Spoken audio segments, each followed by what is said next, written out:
दोस्तों ये जो तस्वीर आप देख रहे हैं ये पहली तस्वीर हमें प्राप्त हुई थी 2019 में। पहली बार 1971 में खोजा गया था और पहली बार ब्लैक होल शब्द 1967 में अमेरिकी खगोल शास्त्री जॉन व्हीलर द्वारा गढ़ा गया था।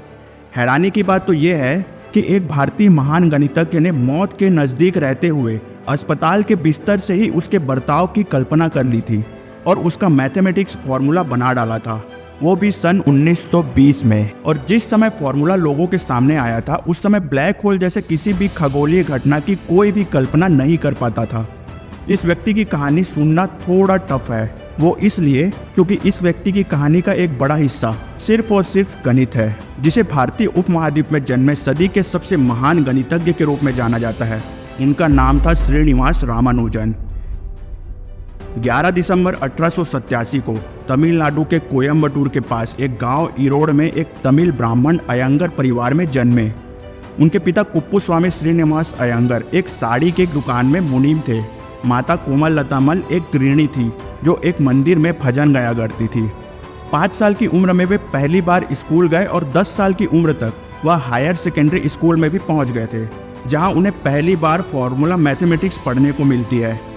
गणित के प्रति उनकी रुचि का पता इस बात से चला कि जब उनके घर में रहने वाले 2 महाविद्यालयीन छात्रों के गणित विषय की सारी समस्याओं को वो सीख लेते हैं और फिर उन्हें सिखाते हैं।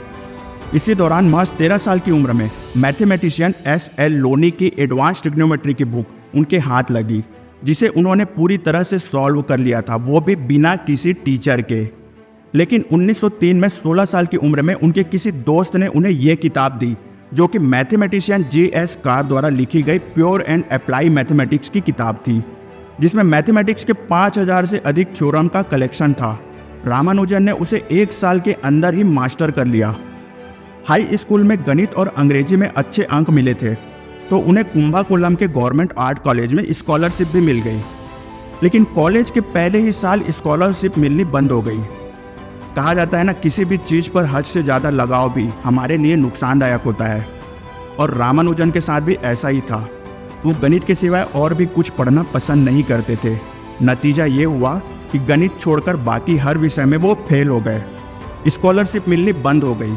बाद में रामानुजन मद्रास के पच्चैयप्पा कॉलेज में एडमिशन लेते हैं, लेकिन वहाँ भी यही हाल होता है और इतने बड़े गणित के जादूगर को कॉलेज की डिग्री ही नसीब नहीं हुई। जिसके बाद रामानुजन ने खुद से ही अपनी रिसर्च जारी रखी, लेकिन सिर्फ गणित के सवाल हल कर देने से उनका पैशन तो पूरा होता था, लेकिन इससे उनका पेट तो नहीं भरता और किसी जगह में काम करने के लिए उन्हें डिग्री चाहिए थी, और डिग्री के लिए उन्हें बाकी विषयों में भी अच्छे मार्क लाने पड़ते। लेकिन उनके पास अगर कुछ था तो वो था सिर्फ और सिर्फ गणित का जादू। फिर साल 1910 में उनकी मुलाकात होती है वी रामास्वामी अय्यर से, जो इंडियन मैथमेटिकल सोसाइटी के फाउंडर थे, जो डिप्टी कलेक्टर भी रह चुके थे और रेवेन्यू डिपार्टमेंट में पोस्टेड थे। अब रामानुजन उनके पास जॉब मांगने के लिए जाते हैं और डिग्री के बजाय वो अपने द्वारा रिसर्च किए गए फॉर्मूलाज दिखाते हैं। रामास्वामी शॉक्ड। अब रामास्वामी एक लेटर ऑफ इंट्रोडक्शन बनाकर देते हैं और मद्रास जाने के लिए कहते हैं, जहां उनकी मुलाकात आर रामचंद्रन राव से होती है। अब उनकी सहायता से उन्हें Madras port trust of accountant में जॉब मिल जाती है, जहां उन्हें 30 रुपए की सैलरी मिलती है। लेकिन रामास्वामी अय्यर और रामचंद्रन राव के मदद से वो लोकल गणितज्ञों के बीच फेमस हो जाते हैं, और वो सभी मैथमेटिशियन चाहते थे कि उनकी ये प्रतिभा सिर्फ भारत तक सीमित ना रहे। फिर रामानुजन अपने कुछ दोस्तों की मदद से कैम्ब्रिज यूनिवर्सिटी के प्रभावशाली मैथमेटिशियंस को लेटर लिखते हैं और अपने फॉर्मूलाज एंड रिसर्च उन्हें भेजते हैं, जिनमें पहले 2 लेटर H.F. बेकर और E.W. हॉब्सन को भेजते हैं। लेकिन रामानुजन की बहुत सी इक्वेशन ऐसी थी जिनका एग्जैक्ट प्रूफ रामानुजन के पास नहीं था। अब बताइए 1 + 1 बराबर क्या? जवाब आसान है, 1 + 1 बराबर तो 2 होता है, ये तो सबको मालूम है। लेकिन पूछा जाएगा कि प्रूफ करके बताइए, तो प्रूफ करने का मतलब ये नहीं कि आप किसी एक व्यक्ति के साथ एक व्यक्ति और खड़ा कर दें और बोले देखिए हो गया प्रूफ। नहीं, ये प्रूफ नहीं है, ये तो उदाहरण है कि ऐसा होता है। उदाहरण के तौर पर तो 1 और 1 11 भी कहा जाता है, लेकिन ऐसा हमेशा होगा या हर चीज़ के साथ होगा, ऐसा प्रूफ नहीं होता। इसलिए इसके लिए भी गणित ही लगेगी। उनकी थ्योरी का एग्जैक्ट प्रूफ ना होना और डिग्री का ना होना भी एक बड़ी समस्या थी, जिसके कारण उन दोनों की तरफ से कोई जवाब नहीं आता। अब उन्हें अपना सपना टूटता हुआ नजर आता है। लेकिन एक लेटर और था और वो गया था गॉडफ्रे हेराल्ड हार्डी को, जिसने रामानुजन के जीवन को एक नई दिशा दी। शुरू में तो हार्डी ने भी इसे अनदेखा ही कर दिया, लेकिन जब उन्होंने देखा कि रामानुजन ने उन्हीं की थ्योरी को चैलेंज और लॉजिकली गलत साबित कर दिया है, तब हार्डी अपने कलीग जॉन लिटिलवुड को ये थ्योरी दिखाते हैं और उनसे इस नतीजे पर पहुंचते हैं कि भारत में बैठा ये बंदा एक जीनियस है। फिर देखते ही देखते रामानुजन के लेटर ने कैम्ब्रिज के प्रोफेसरों के बीच सनसनी मचा दी। फिर क्या था, उन्होंने तुरंत रामानुजन को लेटर लिखकर अपने साथ काम करने के लिए आमंत्रित किया, लेकिन सरप्राइजिंगली रामानुजन ने साफ इनकार कर दिया और उनके परिवार वाले भी इसके खिलाफ थे। दरअसल उस समय भारत में समुद्र को पार करके किसी दूसरे देश में जाना पाप माना जाता था, साथ ही साथ उसे उसके वर्ण से निकाल दिया जाता था। लेकिन एक कहानी प्रचलित है कि एक दिन रामानुजन की माता जी के सपने में उनकी कुल देवी नामागिरी तैयर आती है और उनसे कहती है कि रामानुजन का जन्म ही बड़ी बड़ी खोज के लिए हुआ है और यही उसका मकसद है। फिर क्या था, उनके परिवार वाले उन्हें वहाँ भेजने के लिए मान जाते हैं। रामानुजन का कहना था कि उनके लिए उस गणितीय समीकरण का कोई मतलब नहीं है जो ईश्वर की धारणा का प्रतिनिधित्व नहीं करता हो। श्रीनिवास रामानुजन का कहना था कि सोते समय महालक्ष्मी खुद उनके साथ बैठती है और उन्हें गणितीय समीकरणों को हल करके बताती है। सपने में उन्हें महालक्ष्मी का हाथ दिखाई देता था जिसमें वो कुछ लिखती रहती थी और ये गणित से ही जुड़ा होता था। वे शुद्ध शाकाहारी थे। हार्डी ने उन्हें इंग्लैंड आने पर उनके धर्म से जुड़ी हर सुविधा मुहैया कराने की बात कही, जैसे शाकाहारी भोजन। फिर 17 मार्च 1914 को रामानुजन SS नवेसा नामक शिप में बैठकर मद्रास से लंदन के लिए रवाना होते हैं और एक महीने के सफ़र के बाद 14 अप्रैल 1914 को लंदन पहुंचते हैं। फिर कैम्ब्रिज पहुंचकर हार्डी से मिलते हैं, पर कैम्ब्रिज पहुंचने के बाद उनकी मुश्किलें जैसे और बढ़ जाती है। उनका जीवन पहले जैसे कुएं में था और अब खाई में आ पहुंचा था। रामानुजन के कैम्ब्रिज पहुंचने के 3 महीने के बाद ही वर्ल्ड वॉर 1 शुरू हो जाता है और कैम्ब्रिज के हजारों छात्र भी जंग में लड़ने के लिए शामिल हो जाते हैं। पूरी यूनिवर्सिटी को वॉर हॉस्पिटल बना दिया जाता है। इस दौरान उन्हें खाने पीने की कमी के चलते काफ़ी ज़्यादा परेशानियों का सामना करना पड़ता है।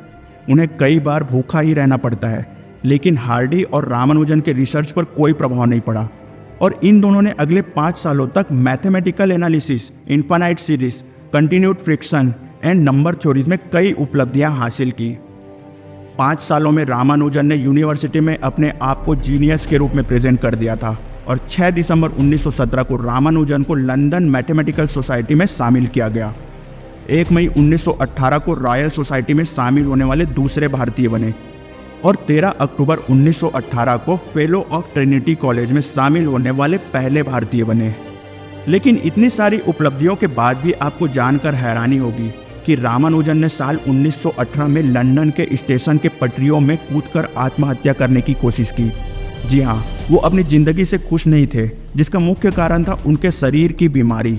बचपन से ही तरह तरह की बीमारियों का सामना करके वह थक चुके थे।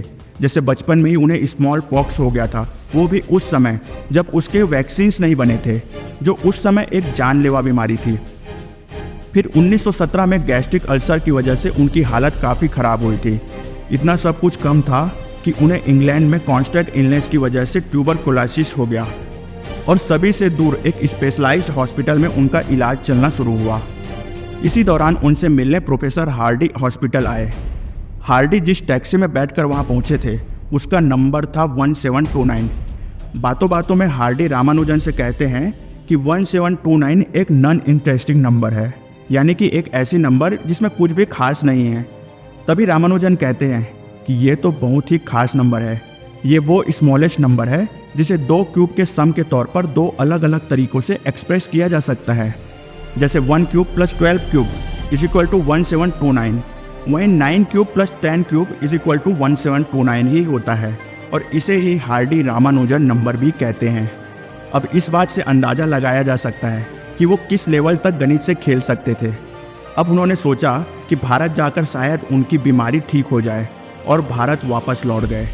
रामानुजन की वाइफ जानकी अम्मल, जिसका विवाह 9 साल की उम्र में रामानुजन से कर दिया गया था, उन्होंने बताया कि अपने आखिरी दिनों में वो लगातार अपने रिसर्च में काम करते रहते थे और उन्होंने अपना पूरा रिसर्च 4 बड़ी नोटबुक में कंपाइल किया हुआ था और 16 अप्रैल 1920 को इस महान गणितज्ञ ने अंतिम सांस ली।